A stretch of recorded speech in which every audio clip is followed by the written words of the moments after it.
আসসালামু আলাইকুম এভরিওয়ান। আজকে আমি আপনাদের সাথে ঢেঁড়স বা ভেন্ডি তরকারিটা শেয়ার করব। এক এক এলাকায় এটাকে ঢেঁড়স বলে, আবার কোথাও ভেন্ডি বলে।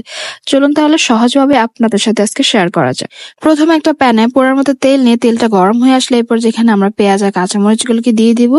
পেঁয়াজ আর কাঁচামরিচ হালকা ব্রাউন হয়ে আসলে এখানে আমরা 1.5 টেবিল চামচ পরিমাণ রসুন বাটা দিয়ে দিব। রসুনের স্মেলটা চলে গেলে মশলাটা কষানোর জন্য এখানে আমরা সামান্য পরিমাণ পানি দিব। 2 টেবিল চামচ পরিমাণ হলুদের গুঁড়া, 2 টেবিল চামচ পরিমাণ মরিচের গুঁড়া, 1 টেবিল চামচ পরিমাণ জিরা গুঁড়া, 3 টেবিল চামচ পরিমাণ লবণ দিয়ে যে ভাজা মাছটা আমরা আগে থেকে ভেজে রেখেছিলাম সেই মাছটা আমরা এই পানিতে ভালোভাবে কষিয়ে নেব। এভাবে যদি মাছ কষান তাহলে কিন্তু খেতে ভালো লাগবে। ঢাকনা দিয়ে প্রায় 10 মিনিট পর্যন্ত পানিটা কমা পর্যন্ত আমরা অপেক্ষা করব। মাছটা কষানো হয়ে গেলে এ পর্যায়ে আমরা মাছগুলো আলাদা একটা পাত্রে উঠিয়ে নেব। তারপর এখানে আমরা আগে থেকে কেটে রাখা আলুগুলো দিয়ে দিব। যেহেতু ভেন্ডিটা নরম, আগে আলুটা সিদ্ধ করে নিতে। ভেন্ডিটা যদি দিয়ে দিই তাহলে কিন্তু তাড়াতাড়ি নরম হয়ে যাবে, খেতে কিন্তু ভালো লাগবে না।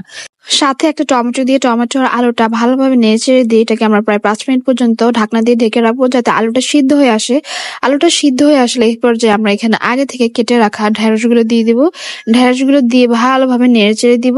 আর আগে থেকে যে কষানোর পানিটা ছিল ওই পানিতে এটাকে আমরা ঢাকনা দিয়ে ঢেকে প্রায় 5 মিনিট পর্যন্ত রেখে দিব ঢেঁড়সটা একটু সিদ্ধ হওয়ার জন্য। ঢেঁড়সটা সিদ্ধ হয়ে আসলে এটাকে আমরা আবারও নেড়েচেড়ে দেখবো যতক্ষণ না পর্যন্ত ঢেঁড়সটা সিদ্ধ হয়।